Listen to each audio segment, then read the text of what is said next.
Estoy embarazada de 37 semanas. El bebé puede nacer hoy, mañana, en cualquier momento. Y mi mamá no lo sabe. Mi abuela no lo sabe. Nadie en mi familia sabe que este bebé existe. Nadie sabe que llevo 7 meses en UTA. Nadie sabe que cada mañana me despierto y lo primero que siento es el peso de algo que no puedo nombrarle a nadie que me quiera. Ayer mi mamá me llamó. Me preguntó cómo estaba. Le dije que bien. Me preguntó si algo andaba mal porque se me escuchaba rara. Le dije que era el cansancio del trabajo. Que UTA me tenía agotada. Se rió. Me dijo que estaba muy orgullosa de mí. Que nunca pensó verme así de estable. Que había rezado mucho para que llegara este momento. Yo le dije gracias. Colgué. Y me quedé sentada aquí, en este departamento que no es mío, con las manos sobre mi panza, sintiendo cómo se mueve. Pensando en todo lo que no le puedo decir. Pensando en lo que significa que mi mamá esté orgullosa de mí sin saber la mitad de lo que yo sé. Voy a contarles todo. Desde el principio. Para entender dónde estoy hoy, necesitan saber dónde estaba hace 2 años. Tenía 24 años. Y llevaba 2 años consumiendo. No voy a romantizar eso. No voy a convertirlo en una historia de aventura ni en algo que suene interesante desde afuera. Tampoco voy a darles los detalles que no vienen al caso. Pero sí quiero que entiendan algo que creo que la gente que no lo ha vivido a veces no comprende. La adicción no empieza con una decisión de destruirse. Empieza con algo mucho más pequeño. Con un alivio. Con la primera vez que algo, una sustancia, una conducta, lo que sea, hace que el ruido interno baje de volumen. Que el mundo se sienta manejable por unas horas. Y entonces el cerebro aprende esa ecuación. Y la busca. Y la busca de nuevo. Y después ya no es una elección de la misma manera que antes lo era. No lo digo para quitarme responsabilidad. La responsabilidad es mía. Siempre fue mía. Lo digo porque durante mucho tiempo me odié por no poder simplemente parar, como si parar fuera tan fácil como decidirlo. Y cuando entendí cómo funciona esto realmente, algo en mí dejó de ser tan cruel conmigo misma. Solo un poco. Pero fue suficiente para empezar. Durante esos 2 años me convertí en alguien que yo misma no reconocía en el espejo. Perdí mi departamento. Llegué un día y las cosas estaban afuera y la cerradura había cambiado. Me quedé parada en la puerta un momento y lo único que sentí fue alivio de que al menos no estaba adentro cuando pasó. Perdí mi trabajo. No de golpe. Primero llegaba tarde. Luego faltaba. Luego dejaron de llamarme para cubrir turnos. Luego simplemente ya no había trabajo al que volver. Me alejé de mi mamá y de mi abuela. Las 2 personas más importantes en mi vida desde que tengo memoria.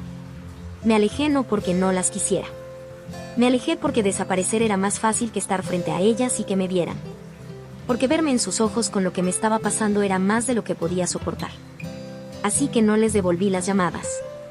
Dije que estaba bien cuando preguntaban. Inventé excusas que cada vez requerían más detalle para sonar creíbles.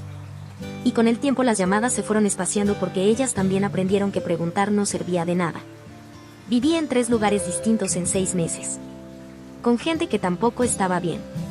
En situaciones que no voy a describir no porque me dé vergüenza contarlas. Ya superé gran parte de esa vergüenza, sino porque ese no es el punto de esta historia. El papá del bebé llegó en ese tiempo. Se llamaba Marcos. Lo conocí en un lugar donde los 2 estábamos mal y los 2 lo sabíamos. Era carismático de esa manera que tienen algunas personas que han aprendido a usar el encanto como mecanismo de supervivencia. Divertido. Impredecible. Con una historia detrás que yo nunca llegué a conocer del todo porque él tampoco la conocía del todo. Durante un rato estar con él se sintió como compañía. Como no estar completamente sola en algo que se sentía muy solitario. Después se sintió como hundirse juntos pero agarrados de la mano, lo cual no es lo mismo que salvarse. No fue amor. Eso lo sé ahora con claridad. Ninguno de los 2 estaba en condiciones de amar a nadie en ese momento, empezando por nosotros mismos. Pero estuvo. Durante varios meses estuvo. Y eso fue suficiente para que todo lo que vino después existiera. Hace 14 meses decidí salir. No hubo un momento dramático. Nada cinematográfico, nada de los que salen en las películas donde el personaje tiene una revelación y todo cambia de golpe. Solo un cansancio tan profundo y tan total que un día me desperté y mi cuerpo sencillamente ya no podía más. Como cuando cargas algo demasiado pesado durante demasiado tiempo y los brazos ceden solos, sin que decidas soltarlo. Encontré un programa. Entré a una casa de sobriedad. Y empecé el proceso más difícil, más doloroso, más importante y más real de mi vida. Me tomó 3 meses estabilizarme lo suficiente para funcionar como persona. 3 meses de aprender a dormir sin ayuda química. De aprender a sentir cosas sin apagarlas de inmediato.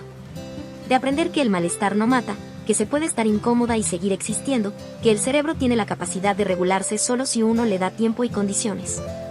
Fue en una revisión médica de rutina, dentro del programa, que me enteré. La doctora me lo dijo con esa calma profesional que tienen los médicos cuando dan noticias que no saben cómo van a aterrizar. Me hizo preguntas. Me explicó lo que veía. Me preguntó si tenía preguntas.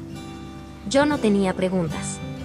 Salí del consultorio, caminé hasta la banqueta de afuera, me senté en el bordillo, y estuve ahí como 20 minutos sin poder hacer nada. No lloraba. No pensaba. No procesaba. Solo existía. Como si el mundo siguiera girando a la misma velocidad de siempre y yo de repente hubiera perdido la capacidad de seguirle el ritmo. Tenía 24 años. Estaba en recuperación. No tenía casa propia. No tenía trabajo estable. No tenía a nadie cerca en el sentido real de la palabra, tenía gente en el programa, que es diferente. Son personas que te conocen en un contexto específico, que te apoyan en ese proceso. Pero no tenía a nadie que me conociera de antes. Que supiera quién era yo antes de todo esto. Y Marcos, el papá del bebé, había violado su libertad condicional semanas antes. Me enteré por terceros. Estaba de vuelta en prisión. Mínimo 3 años. Lo primero que pensé, sentada en esa banqueta, no fue en el bebé. Lo primero que pensé fue, no puedo llamarle a mi mamá. Y eso me rompió algo. Porque en cualquier otro momento de mi vida, en cualquier situación difícil, la respuesta siempre había sido llamarle a mi mamá. Ella era eso para mí. El punto de regreso. El lugar donde las cosas tenían sentido aunque no lo tuvieran. Pero llamarle a mi mamá significaba contarle todo. El embarazo. ¿Quién era el papá? ¿Dónde estaba? Los 2 años que le había mentido sin que ella supiera que le mentía. Todo el edificio que yo había construido de estoy bien, no te preocupes, estoy manejando todo se derrumbaría de golpe. Y yo no tenía palabras para ninguna de esas cosas. Todavía estaba aprendiendo a ser una persona funcional, pieza por pieza. Y sentí que esta noticia, sin el tiempo y sin los recursos para recibirla bien, me lo iba a tirar todo antes de que pudiera terminar de construirlo. Así que no la llamé. Llamé a mi consejera. Ella fue la primera persona en saberlo. Y fue ella quien me habló, por primera vez, de la adopción. Yo tenía todos los prejuicios posibles sobre eso. La imagen que tenía era la de las películas, una madre joven en una habitación de hospital, llorando, firmando papeles, y después el bebé desaparece para siempre hacia una vida que ella nunca va a conocer. Una pérdida sin cierre. Una herida que no cicatriza. Pero ella me explicó que las cosas habían cambiado. Que existían adopciones abiertas. Que había familias que buscaban exactamente ese tipo de acuerdo, mantener contacto con la madre biológica, incluirla en la vida del niño de maneras acordadas entre todos. Esa noche me quedé investigando hasta las 3 de la mañana. Y algo en mí empezó a moverse. Muy despacio. Como cuando un músculo que ha estado contraído demasiado tiempo empieza a soltar. Contacté a la agencia 2 semanas después. El proceso fue lo más largo, lo más exigente y lo más honesto en que he participado en mi vida. Entrevistas. Documentos. Preguntas que dolían de maneras que no esperaba. Hubo una sesión con una trabajadora social donde me preguntó sobre los 2 años anteriores. Quería saber todo. No de manera curiosa o juzgadora. Quería saber para entender qué tan estable era yo ahora. Para evaluar si estaba tomando esta decisión desde un lugar real o desde el pánico. Respondí todo. Con honestidad que no había tenido con nadie hasta ese momento. Y cuando terminé, cuando había contado cosas que nunca había dicho en voz alta, me di cuenta de que no había muerto. Que el mundo no se había acabado. Que decir la verdad completa, aunque doliera, no me destruía. Solo me dejaba agotada y, extrañamente, más liviana. La pregunta más difícil de todo el proceso fue una sola. ¿Qué tipo de familia quieres para tu bebé? Tardé días en poder responderla porque para responderla tenía que admitir algo que me costaba decirme a mí misma. Tenía que decir, con palabras claras, que yo no estaba en condiciones de ser mamá.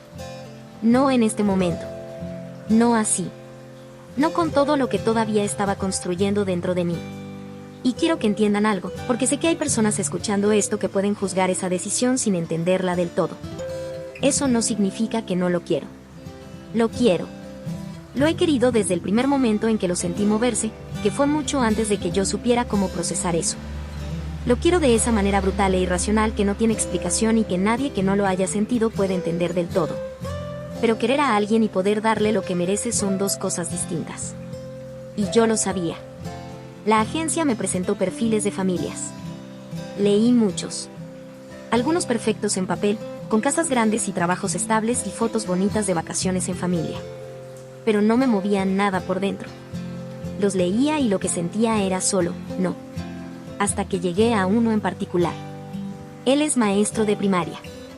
Lleva 8 años enseñando a niños de 6 y 7 años, la edad en que todo todavía es maravilloso y los maestros son casi magia. Ella trabaja en una organización que apoya a mujeres en situación de vulnerabilidad, mujeres como yo era hace 14 meses. Llevan 6 años juntos. 3 de esos años intentando tener un hijo por otras vías, con todo lo que eso implica de esperanza y decepción y volver a intentarlo y volver a esperar. En su carta, porque la agencia les pide que escriban una carta a la madre biológica, escribieron algo que no he podido olvidar desde que lo leí. Escribieron que querían que su hijo, viniera de donde viniera, supiera siempre de dónde venía. ¿Y por qué eso, el de dónde venía, fue una decisión de amor? Leí eso y lloré media hora. No de tristeza. De algo que no sé nombrar bien todavía. De reconocimiento, quizás. De que alguien había puesto en palabras exactamente lo que yo quería pero no había sabido pedir. Los conocí por videollamada primero. Luego en persona, cuando la agencia coordinó el encuentro. Y puedo decirles, con toda la honestidad que tengo, que son exactamente el tipo de personas que yo hubiera querido que me criaran a mí. Eso lo pensé en el momento. Y me sorprendió pensarlo. Y después me pareció la cosa más natural del mundo. La agencia consiguió mi traslado a Utah. Un departamento pequeño pero propio, aunque sea temporal. Atención médica completa durante el embarazo. Apoyo terapéutico. Y desde hace 7 meses vivo aquí, en esta ciudad que no es la mía, con una vista a un estacionamiento y un árbol que está empezando a cambiar de color, llevando este embarazo con más paz de la que imaginé que era posible. Pero hay algo que no he resuelto. Y es lo que más peso tiene de todo. Mi mamá no sabe nada. Mi abuela no sabe nada. Hace 4 meses me reconecté con ellas. Fue despacio, como aprende a hacer todo cuando uno está reconstruyéndose. Primero mensajes cortos, luego llamadas de 10 minutos. Luego videollamadas más largas donde ellas me cuentan de sus semanas y yo les cuento la versión de la mía que puedo contarles. Saben que estoy en recuperación. Eso sí lo saben. Fue lo primero que dije cuando volví a aparecer en sus vidas, porque mentirles sobre eso me parecía imposible. Saben que estoy en Utah. Creen que vine por una oportunidad relacionada con el programa, algo de trabajo y estabilización. No es del todo mentira. Solo no es toda la verdad. Y están tan orgullosas de mí. Mi mamá me dijo la semana pasada, en esa videollamada donde yo estaba sentada de tal manera que la cámara no me mostraba de la cintura para abajo, que soy su mayor alegría. Que cuando desaparecí esos 2 años, rezaba todos los días. Que ponía una veladora. Que le pedía a Dios todos los días que me regresara sana. Que ahora vea a la hija que siempre supo que yo era. Yo escucho eso y algo en mí se aprieta y se afloja al mismo tiempo. Termino la llamada. Cuelgo. Y me quedo ahí, con las manos sobre la panza, sintiéndolo moverse, pensando en las dos cosas a la vez, en lo mucho que la quiero y en todo lo que no le puedo decir. Hay llamadas que son más difíciles que otras. La semana pasada, mi mamá me preguntó si había conocido a alguien. Si tenía novio. Lo dijo con esa ligereza de las mamás que preguntan esas cosas esperando que no pase nada con la respuesta. Yo dije que no, que el trabajo me tenía muy ocupada. Ella dijo que estaba bien, que no había prisa, que lo importante era que yo estuviera bien. Y tuve que poner el teléfono un momento contra el pecho y respirar antes de poder seguir hablando. Porque ahí estaba. Ese bebé moviéndose. Esa verdad enorme que estaba en mi cuerpo y que ella no podía ver y que yo no podía nombrar. Mi terapeuta me ha preguntado varias veces si quiero contárselos. No me ha dicho que deba. No me ha dicho que no deba. Eso es parte de lo que hace que confíe en ella, que no me dice lo que tengo que hacer. Me ayuda a entender por qué hago lo que hago. Y lo que me frena, cuando llego a esa pregunta, siempre es lo mismo. Tengo miedo de que me vean diferente. No de manera vaga. De manera específica. Tengo miedo de que mi mamá, que lleva 4 meses reconstruyendo la imagen de mí que existía antes de todo esto, tenga que volver a empezar con una imagen nueva. Una más complicada. Una con capas que ella no estaba preparada para recibir. Tengo miedo de que entiendan la adopción con la cabeza pero no puedan aceptarla con el corazón. Que con el tiempo, cuando el bebé ya no esté y la vida siga, carguen una pregunta sin respuesta sobre un nieto que existe en algún lugar y al que nunca van a conocer. Y que esa pregunta me la cobren a mí, sin querer, sin saberlo, con silencios o con miradas o con el peso de algo no dicho. Y tengo miedo de algo que me da vergüenza admitir.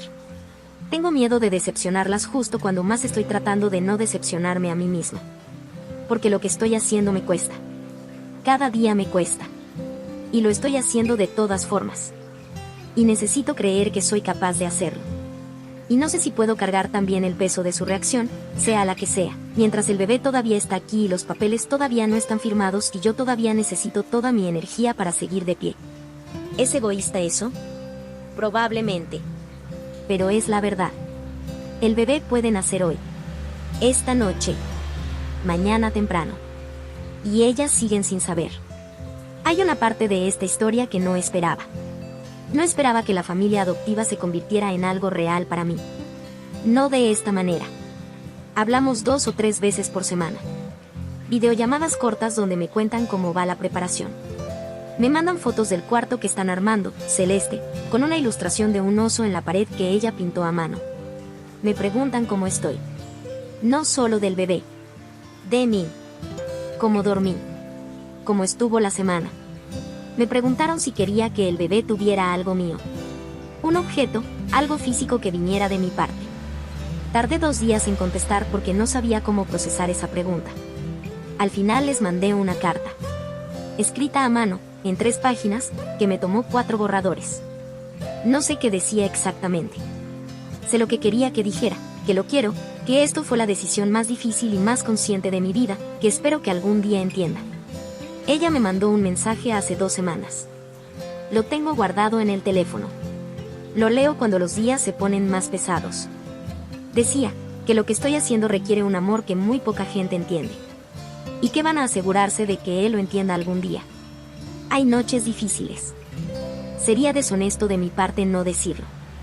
Noches donde me despierto a las 3 de la mañana y lo siento moverse y hay un momento, ese momento entre el sueño y el estar despierta, donde olvido todo el contexto y solo siento que hay un bebé dentro de mí y que es mío. Y entonces viene el contexto de golpe, con toda su complejidad, y tengo que volver a procesar todo desde el principio. Hay momentos donde quiero cambiar de opinión. Lo voy a decir aunque suene contradictorio con todo lo anterior. Hay momentos donde el cuerpo quiere cambiar de opinión. Donde algo animal e instintivo dice que no, que este es mío, que no puedo. Y entonces respiro. Me siento. Pienso en quién soy hoy comparada con quien era hace 14 meses. Pienso en lo que este bebé merece. No lo que yo quiero darle. Lo que él merece recibir. Pienso en ellos, que llevan 6 años esperando, que pintaron un oso en la pared con sus propias manos. Y la claridad vuelve. No siempre se siente bien tomar la decisión correcta. A veces la decisión correcta es exactamente la que más duele. No sé cómo termina esta historia. Todavía no. No sé si voy a contarle a mi mamá antes de que nazca. Si la voy a llamar desde el hospital o si voy a esperar. Si voy a contárselo alguna vez o si voy a cargar esto sola. No lo sé.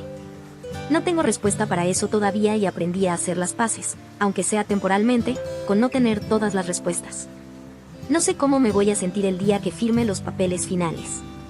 Me han dicho que es diferente para cada persona. Que algunas sienten paz. Que algunas sienten un dolor que no esperaban aunque ya supieran que iba a llegar.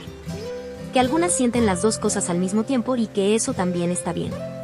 No sé cómo va a ser cargar con esto después, sin el peso físico, sin el embarazo visible, pero con un peso diferente. Uno que no se ve pero que está. Uno que va a aparecer en momentos que no voy a poder predecir. El primer cumpleaños, el primer día de escuela que solo voy a conocer si me lo cuentan. Todas esas fechas que van a existir en mi cabeza aunque no estén en mi calendario. Lo que sí sé es esto. Hace 14 meses era una persona que no podía cuidarse a sí misma, que había desaparecido de su propia vida de tal manera que su mamá ponía una veladora todas las noches y le pedía a Dios que la regresara. Hoy soy una persona que está tomando una de las decisiones más difíciles de su vida con los ojos completamente abiertos. Con ayuda, con honestidad, con amor real por un bebé al que quizás no vea crecer, pero por quien tomé la decisión más valiente que he tomado. Mi mamá dice que está orgullosa de mí. No sabe la mitad. Pero creo que si supiera la mitad, si supiera todo lo que no le puedo contar todavía, si pudiera verme aquí, sentada en este departamento que no es mío con las manos sobre una panza que en cualquier momento va a dejar de estarlo, quizás estaría todavía más orgullosa. O quizás no. No lo sé. Pero yo sí lo estoy. Por primera vez en mucho tiempo, estoy orgullosa de mí misma. No de la manera fácil. No de la manera que no costó nada. De la manera que incluye todo lo que falló antes, todo lo que aprendí en el proceso de fallar, y todo lo que estoy eligiendo hacer ahora con lo que me quedó. Eso también es una forma de fuerza. No la más cómoda. Pero es la real.